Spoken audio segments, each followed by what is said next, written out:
so loud. You're dirty. Why you bumping on the block? You're dirty. Hi, this is David Oyelowo from the film Captive. Captive is an Atlanta story that took place here 10 years ago. Brian Nichols, Ashley Smith, a hostage true crime story. So please go see my film on September 18th. And I am here at the Dirty Boys radio show. Yep, number one hip hop station is Hot 107.9. Your Dirty J Nix, man, live on the Dirty Boy Show, man. It's going down. I have a special guest today. Usually we always interview the rappers and the trappers, all that good stuff, man. But, you know, it's a lot of different professions that you can get into. I got a Golden Globe Award winner, David Oyelowo, in the building. What's up, bro? I'm good, man. How's everything, man? Now, this is new to us. We don't usually get to interview a lot of actors. Okay. So, let's run back. You played in Red Tails. Yep. Selma, Butler, Planet of the Apes. Mm-hmm. What was one of your favorite movies that you played in so far? Well, nothing's going to beat Selma for Right. me so far, anyway.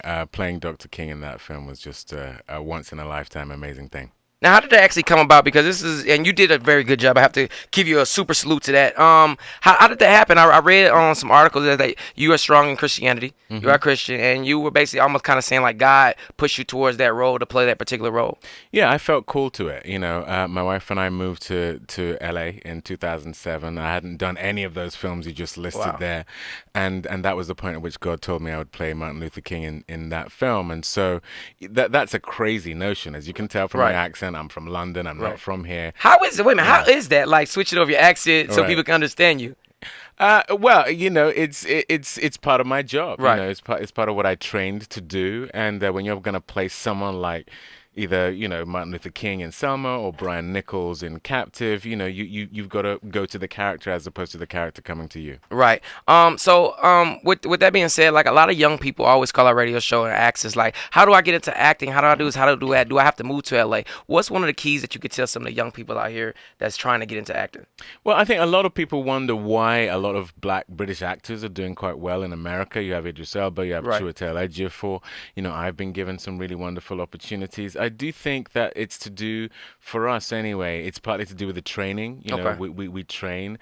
And, Is it more like and- extensive, like real? Yeah, in-depth? yeah. 3 years of training is what Wow. I did. Chiwetel and I were actually at drama school together and did a lot of youth theater together. And then it's also just theater. You know, nothing prepares you for film like doing theater.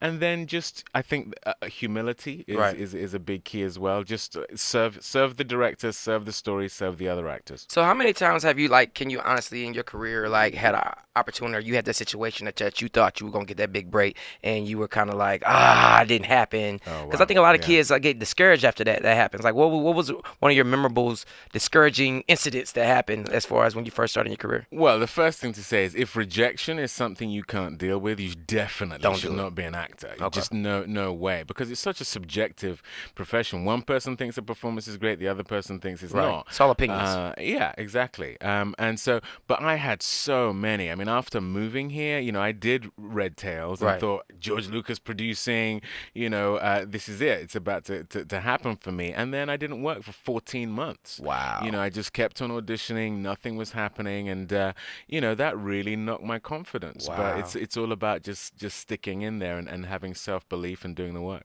So it's almost like a consistent grind. Like even like I used to, well, I can relate it to people that do music and actually rap. Like sometimes rappers get that one hit record and think they're out of there and think they're on the moon, and then they get complacent in what they want to do. And as far as acting, it's almost the same thing. Like you can't get complacent. It's always a hustle. It's always a grind. You're always auditioning. Like how often do you audition for shows after you did Red Tails?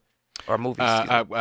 A lot, and I didn't get a lot of stuff. Wow. And what can be really discouraging is when you're getting down to the last two, the last three. They're telling you how great you are, but it goes to someone else. And a lot of the time, you're dealing with the name game. It goes to a name when you're not a name yet. But you know, everyone was not a name before they became a name. Right. And so it's about stickability. It's about tenacity. It's Right, and about- building up your resume. Exactly. Yeah. Okay. Now I've been hearing rumors that you're supposed to be actually doing an audiobook of James Bond. How did that come about?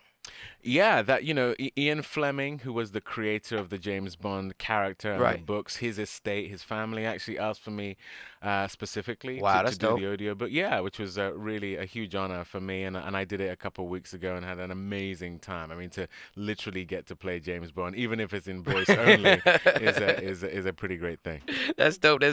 Now, new movie, Captive, based off a crazy story of Brian Nichols. How was that movie? I haven't seen it yet, so I'm definitely looking forward to seeing it. But tell me about this movie, because everybody know, like the young people know about Brian Nichols, how he killed a lot of people in the courtroom, stuff like that. And they even made songs a long time ago about it, which is ignorant a little bit. Yeah, wow. You know what I'm I didn't know that. Well, yeah, you know, it was one song I think he was like watch me Brian Nichols. Oh, Watch Me, wow. which is kind of crazy. Okay. But I don't know about that. I don't tell know me about this story in this movie that you got coming out. Well, yeah, you know, it's an Atlanta story. It happened here in March of 2005. Brian Nichols was on trial for rape, broke out of the courthouse jail, killed a judge, killed the stenographer, a customs officer, a sheriff's deputy, and then took this lady, Ashley Smith, hostage for 7 hours in her own apartment. She was actually a meth addict who'd lost custody of her own daughter. Wow. And these two people in that, there's no way you're thinking anything good can come of this situation whereby they're in this apartment together, and she had been given this book by Pastor Rick Warren called The Purpose-Driven Life.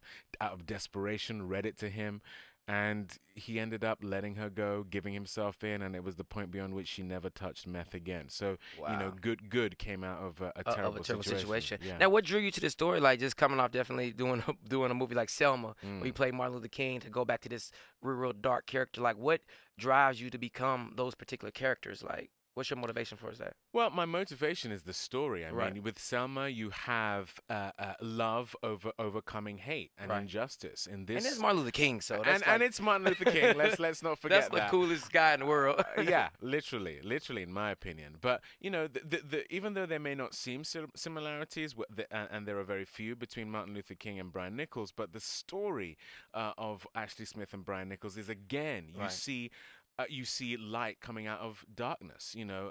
On both sides. Yeah, on both sides. It's just the nature of the character I'm playing is very, very different. And, you know, to go back to anyone who's wanting to be an actor, I truly believe the way to a long career is to keep the audience guessing. If you're just playing the same kind of role time and again, the audience will get bored and they'll move on. So for me, it was important to go from someone like Dr. King to playing someone like Brian Nichols. Wow, well, I know everybody's looking forward to seeing it. Everybody in ATL right now, man, y'all make sure y'all go see the movie Captive.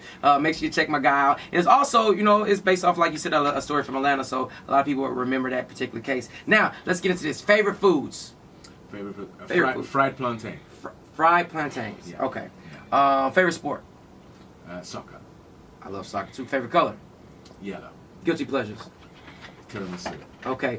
What was the craziest thing that your parents made you eat when you were younger that you hated it, they just made you eat it? When you're sick, in Nigeria, when you're sick, there's this concoction. It's boiled roots and herbs. It's so bitter, and my parents would make me down it, and literally, I still have traumatic dreams about it. Does it really, like, knock out your sickness? I don't know that it even does that. I think torture? it's just like a tradition that people just like to believe, and the cold would probably have gone anyway. But, yeah, that was horrible. Right. So what else do we have coming out after this movie? Like, what's next for you? Like, what do you see yourself... I mean, what kind of role do you see yourself playing, or movie that you have coming up? Well, you know, I did a film with Lupita Nyong'o called The Queen of Katwe, which is a beautiful African story. We shot that in Uganda earlier this year. That's coming out next year. And I'm about to do another African story called A United Kingdom, playing the king of Botswana who married a white lady in the 40s. Wow. And that put a lot of people... didn't go very well? Yeah, didn't go down too well in South Africa and the UK back then. So we're going to shoot that film later in the year. Now, I have to commend you because you are very talented actor, producer, director. Out of those three, which one do you love the most? Acting is my first love, but I'm really gaining a love for producing as well. You know, Captive is one of the first films I've produced, and the reason I did that is because I want to put into the world things that I would watch, things that I think are meaningful, and you know, I'm being given opportunities as an actor that are enabling me to get those stories told. Right, definitely congratulations on that. Now, for people that's listening that might not know the difference from a producer and a director, could you explain that for us? Well, a producer is someone who, you know, you're involved in getting the money together. You're involved in every aspect. Right. The business side. The business side, exactly.